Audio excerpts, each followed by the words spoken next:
बिस्मिल्लाहिर्रहमानिर्रहीम। कल हमने जो रेडियस है मैग्नेटिक फील्ड में मूविंग चार्ज का वो निकाला था। अगर तो एंगल थीटा बन रहा है, वही एंगल है, तो M V sine theta upon Q B, ये साइन थीटा ऊपर आएगा। ठीक है, कल समझा दिया था मैंने एंड में, वो जो हेलिकल पाथ बन रहा था। लेकिन अगर थीटा 90 हो जाएगा तो चाहे आप यहीं पे 90 पुट कर दो, फिर फार्मूला क्या हो जाएगा, M V upon Q B. ठीक है, अब किसी चार्ज को मैग्नेटिक फील्ड में दाखिल करवाना है। आज अगेन अगर हम एज्यूम करें मैग्नेटिक फील्ड यूं जा रही है, तो हमने जेब से चार्ज निकाला और फेंक दिया, ऐसा हो सकता है? जेब में चार्ज हो सकता है? क्रिकेट की बॉल को तो निकाल के फेंक सकते हैं, एज्यूम कर सकते हैं। या अगर हम इलेक्ट्रिक फील्ड क्रिएट कर दें, उस वाली दीवार को मैं कर दूं पॉजिटिव इलेक्ट्रिक फील्ड, चैप्टर 12, सही है, ये तो मैग्नेटिक फील्ड है, इसमें मुझे चार्ज लेके आना है।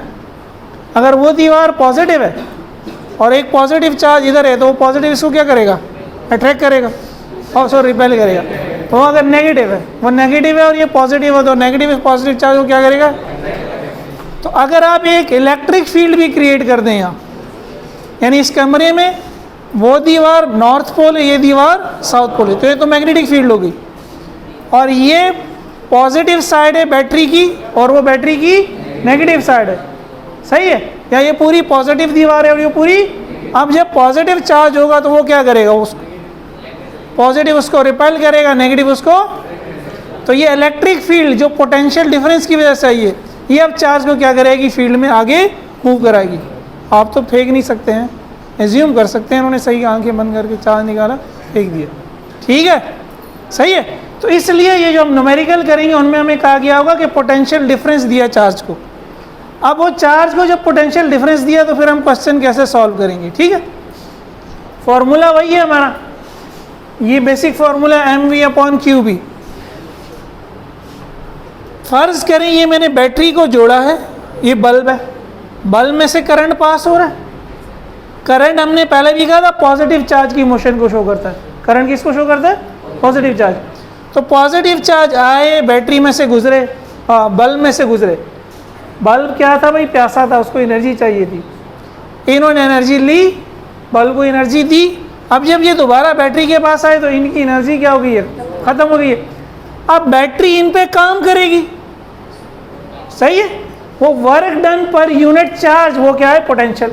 पोटेंशियल की वजह से बैटरी इन चार्जेस पे क्या करेगी, काम करेगी और चार्जेस को दोबारा एनर्जी दे देगी। चार्जेस दोबारा एनर्जी लेके जाएंगे, दोबारा क्या करेंगे, बल्ब को। तो ये कंटिन्यूसली प्रोसेस हो रहा है। बैटरी जब तक जुड़ी हुई है वो चार्ज को एनर्जी दे रही है, चार्ज जाके बल्ब को एनर्जी ट्रांसफ़र कर रहा है, सही है। तो काम जो है वो एनर्जी में कन्वर्ट होता है। हमारी जो डेफिनेशन होती है वर्क एनर्जी थ्योरम की फर्स्ट ईयर में, जितना बैटरी ने इस पर काम किया उतनी चार्ज की काइनेटिक एनर्जी बन गई। ठीक है, तो हमने लिखा kinetic energy of charge is work done by the cell या बैटरी। ये वर्क डन यहाँ से क्या निकलेगा, क्यू और वी मल्टीप्लाई हो जाएगा, क्रॉस मल्टीप्लाई करेंगे तो काइनेटिक एनर्जी का formula half M V square, ये वही चार्ज की वेलोसिटी है स्मॉल वी, और Q multiply by V capital V potential है या वोल्टेज भी कह देते हैं इसको। ठीक है, अब यहाँ से अगर मैंने वी निकालना है तो वी स्क्वायर यही ना, 2 मल्टीप्लाई हो गया एम डिवाइड हो गया। अब हमने अंडर रूट ख़त्म करने के लिए क्या किया, स्क्वायर रूट ले लिया। स्क्वायर ख़त्म करने के लिए हमने स्क्वायर रूट ले लिया या अंडर रूट ले लिया, तो ये तो कैंसिल हो गया। हमारे पास आ गया v बराबर है under root 2 Q V potential वाला अपॉन एम। अब एक तरीका तो हो सकता है मैं यहाँ तक रुक जाऊँ, मैं क्वेश्चन को ऐसे सॉल्व करूँ कि वेलोसिटी में यहाँ से निकालूँ और वेलोसिटी की वो वैल्यू क्या करूँ, यहाँ पुट कर दूँ। इस तरह भी क्वेश्चन सॉल्व हो जाएगा, लेकिन आपको 2 इक्वेशन सॉल्व करनी पड़ेंगी। इससे वेलोसिटी निकालोगे, पोटेंशियल, क्योंकि अभी हम जितने न्यूमेरिकल्स करेंगे उनमें हमें ज़्यादातर में पोटेंशियल दिया होगा, पोटेंशियल से हम वेलोसिटी निकालेंगे और वेलोसिटी को यहाँ पुट कर देंगे तो मास चार्ज और बी के साथ वो क्या करेगा, हमें रेडियस दे देगा। दूसरा तरीका है मैं इसी फार्मूले में वी की वैल्यू पुट कर दूँ और इसका फार्मूला ही बना लूँ पोटेंशियल की फॉर्म में। ठीक है, तो यहाँ मैंने नीचे वो कैलकुलेशन की है, मैथ मेरे ख्याल में आप लोगों की यकीनन मेरे से अच्छी होगी। ठीक है, जिस तरह मैंने किया है उस तरह कर लो, वरना कोई और आसान तरीका लगता है तो उस तरह कर लो। अब ये इक्वेशन मैंने दोबारा लिख ली कि एम वी डिवाइडेड बाय, ये divided by Q B, V की वैल्यू पुट कर दी, square root 2 Q V upon M, divide multiply हो गया 1 अपॉन क्यू बी। ठीक है, अब देखिए क्यू यहाँ भी है, क्यू यहाँ भी है, एम यहाँ भी है, एम, तो इनको कंबाइन कर लें भाई दो जाके। लेकिन मसला ये है कि अंडर रूट की पावर होती है हाफ, अंडर रूट की पावर क्या होती है, तो मैंने एम अपॉन ये जो क्यू भी है इसको इधर ले आया, ये एम अपॉन क्यू भी हो गया, ये अंडर रूट को मैंने तोड़ दिया, 2 और वी ये तो एक ही दफ़ा है, इनको अंडर रूट के अंदर ही लिख लिया, और ये क्यू और एम ये भी अंडर रूट के अंदर है, क्यू अपॉन एम हो गया, तो इनके अंडर रूट को लिख दिया पावर की फॉर्म में 1 अपॉन 2।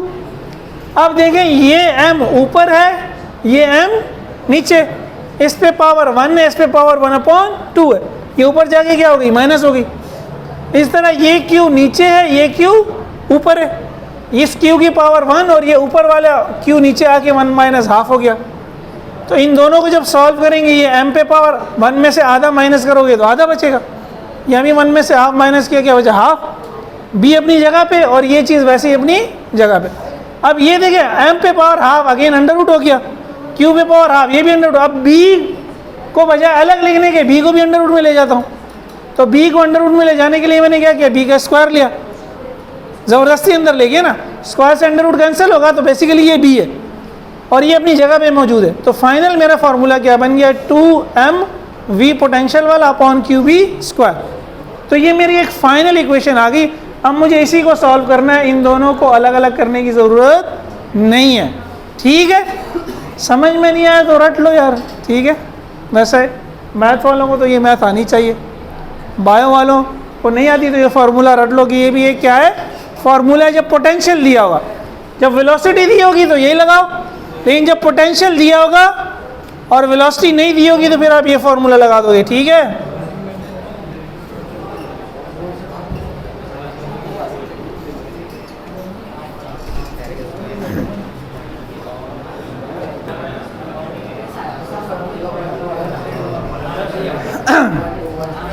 ये क्वेश्चन दिया हुआ है 2016 में। A proton of charge 1.6 exponent minus 19 coulomb, proton का चार्ज दिया हुआ है and mass 1.67 exponent minus 27 kilo, is accelerated by a potential difference of 6 exponent 5 volt. Potential difference capital V, ठीक है। It then enters perpendicular into a magnetic field, theta 90 perpendicular enter हो गया, ठीक है। Magnetic field of intensity 0.5 tesla, magnetic field की unit. Find the radius of the circular path, radius निकालें आप circular path का। तो ये फॉर्मूला हमने लगा दिया जब चार्ज परपेंडिकुलर इंटर होगा, ठीक है। वैल्यूज पुट कर दी, सॉल्व कर लें आप कैलकुलेटर से, जैसे भी आपको आसान लगता है। 0.22 मीटर आंसर आ रहा है, यही है ना। R बराबर है 0.22 मीटर, ठीक है। बिल्कुल इसी तरह एक आपकी बुक में प्रॉब्लम है, वो जल्दी से ज़रा खुद कर लें।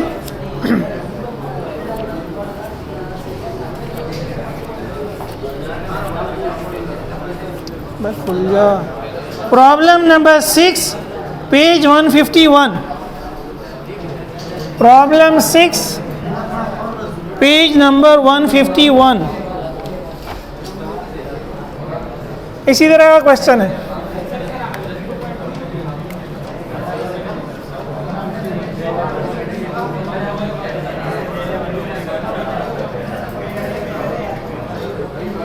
ये खुद करें जल्दी से भाई।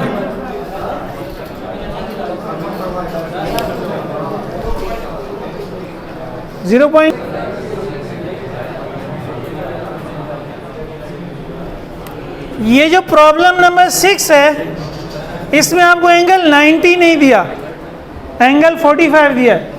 तो देखिए जो हमारा फॉर्मूला है, जब एंगल 90 नहीं है तो फॉर्मूला है M V sine theta upon Q B.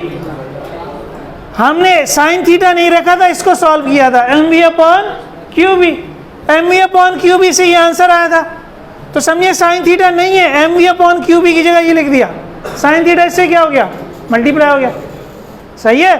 अब आप अगर 90 वाला फॉर्मूला, 90 के केस में भी आप ये लगाना चाहें तो लगा सकते हैं। जब आप थीटा को 90 पुट करोगे तो साइन 90 क्या हो जाएगा, 1। और उसके अलावा कोई एंगल होगा, जैसे 30 है, 45 है, तो यहाँ आ जाएगा। ठीक है भाई।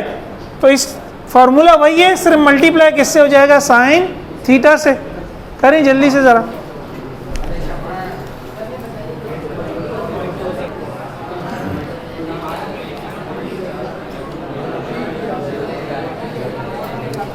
ये 2005 में क्वेश्चन है 3D। अब प्रोटॉन, दोबारा प्रोटॉन की बात आ गई। ठीक है, प्रोटॉन का मास और चार्ज वही है, वैसे इसने दिया हुआ है ब्रैकेट में, मास दिया हुआ है, चार्ज नहीं दिया हुआ। तो चार्ज आप याद रख लें, इलेक्ट्रॉन और प्रोटॉन दोनों का चार्ज क्या होता है, 1.6 एक्सपोनेंट माइनस 19। अब proton accelerated through 1000 volts, potential दे दिया 1000। इस प्रोजेक्टेड नॉर्मल, नॉर्मल का मतलब भी होता है 90 डिग्री। ठीक है। तो 0.25 टेस्ला 0.25 टेस्ला की मैग्नेटिक फील्ड है। Calculate the following kinetic energy of the proton.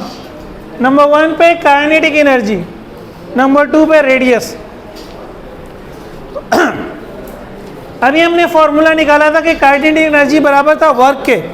Work किसके बराबर था, क्यू वी के, चार्ज मल्टीप्लाई बाय पोटेंशियल। तो चार्ज भी दिया हुआ है और पोटेंशियल भी दिया हुआ है। काइनेटिक एनर्जी निकलाई जाएगी charge multiply by potential. 1.6 exponent minus 19 multiply by 1000, 1000 का मतलब 10 की पावर 3। तो माइनस 19 प्लस 3 क्या हो गया, माइनस 16। रेडियस के लिए वही फॉर्मूला लगा दिया। साइन थीटा अगेन अगर यहाँ लिखोगे तो वो 90 हो जाएगा, लिखने की ज़रूरत नहीं है। ठीक है, ये भी वैसे ही सॉल्व हो जाएगा। सिर्फ इसमें उसने काइनेटिक एनर्जी इजाफी पूछ ली। तो काइनेटिक एनर्जी बहुत आसान है निकालना, Q multiply by potential, charge multiply by potential. अब ये अगर हम ये फॉर्मूला नहीं निकालते, देखिए फिर कितनी मुश्किल हो जाती, V अलग से निकालते, फिर V की वैल्यू को फॉर्मूले में पुट करते, आपका टाइम ज़्यादा लगता। फिर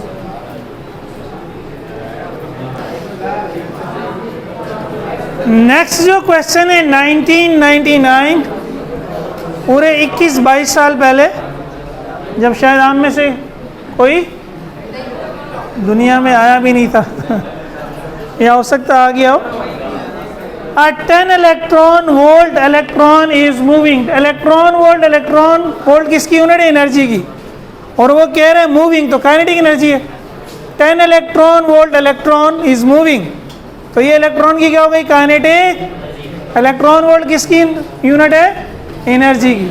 किसकी यूनिट है, in a circular orbit in a uniform magnetic field of 10 to the power -4 tesla. Magnetic field हो गई 10 टू द पावर -4 टेस्ला। करना क्या है, find the radius. Again radius निकालना है।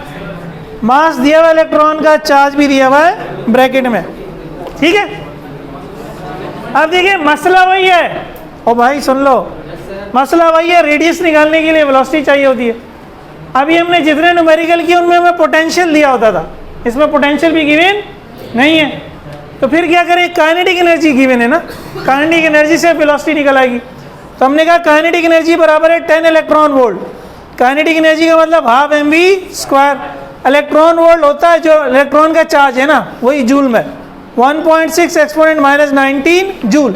ऐसा यूनिट बना ली ना, हमें ऐसा यूनिट लेनी है। अब ये हो गया 10 multiply by 10 to the power -19, ये 10 टू द पावर -18 हो गया। वेलोसिटी चाहिए v², यहीं रहा, 2 मल्टीप्लाई हो गया, m डिवाइड हो गया, 1.6 मल्टीप्लाई बाय 2। ये क्या किया मैंने, मास की वैल्यू यहाँ पुट कर दी। ठीक है, इसको इससे मल्टीप्लाई किया, 3.2 हो गया। स्क्वायर खत्म करने के लिए अंडर रूट ले लिया, इसको सॉल्व करें, वेलोसिटी आ जाएगी।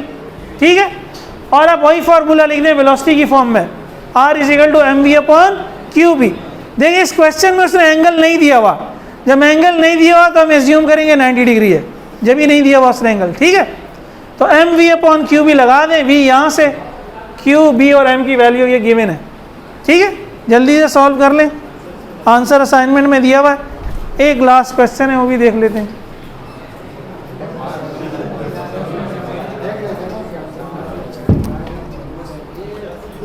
लास्ट जो क्वेश्चन है 25 साला पेपर्स, 25 साला पेपर है भाई।